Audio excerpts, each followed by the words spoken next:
Salam alaikum. Donc on continue dans les exercices sur les matrices inversibles. Nous avons déjà vu ce type d'exercice dans une vidéo précédente. Alors, on prend une matrice carré d'ordre 3. Alors, la question qui se pose, c'est que montrer que à la puissance 3, moins a au carré, etc. égale à 0, ça c'est la matrice nulle. Après, on déduit que A est inversible et déterminé à moins 1. Donc, on ne va pas faire tous les calculs. Alors, pour montrer ça, il faut calculer A au carré. D'accord? Après, A au carré, c'est A fois A. Donc, on fait A fois A en utilisant le schéma. Alors, si vous vous rappelez, je vous ai déjà dit que pour calculer les puissances d'une matrice, il faut que la matrice soit carrée.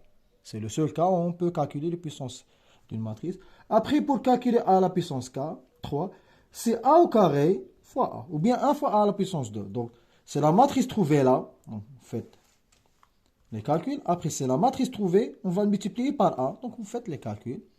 Et après, si on trouve ces deux matrices, on remplace le A3 par sa valeur, le A2, le A. Nous avons déjà le A et le A3. Et on trouve 0,3. Donc, on trouve la matrice nulle partout. Donc, c'est la matrice carrée d'ordre 2, d'ordre 3 nulle. D'accord? Cette question, c'est facile, donc il suffit de faire les calculs. La deuxième question qui est intéressante, on déduit que A est inversible et déterminé à moins 1. Alors, on a déjà dit que A est inversible, si et seulement si, il existe un B appartient à M3 de R, c'est la même taille de A, tel que A fois B, c'est égal. Là, puisqu'on travaille avec les matrices 3, on prend le I3. Alors, si vous vous rappelez, la définition dit que A fois B égale B fois A égale l'identité. Mais vous pouvez vous pouvez vérifier juste l'inversibilité à droite ou bien à gauche. Il suffit de vérifier l'une des deux équations, ça suffit. D'accord? Alors, là, nous n'avons pas le B, mais il faut tirer le B. Il faut chercher le B. D'accord? Alors, comment chercher le B? On commence toujours par cette relation qui relie les puissances de la matrice A et l'identité, d'accord? Plus 2A plus 11 et 3 égale à 0. Et l'objectif, c'est faire des calculs. Et à la fin, on doit trouver A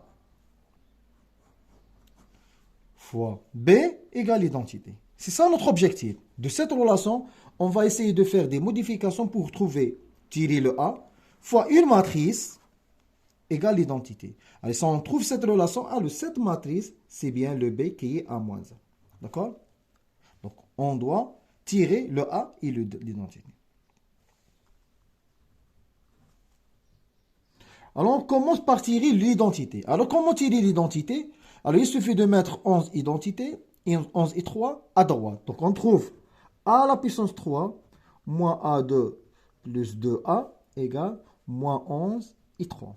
Mais là, on a besoin de I3 et pas moins 11 I3. Donc, pour déterminer I3, il suffit de diviser par moins 11 ou bien multiplier par moins 1 sur 11 toute l'égalité. Donc, c'est équivalent à dire que moins 1 sur 11 A à la puissance 3 moins A au carré plus 2A égale identité.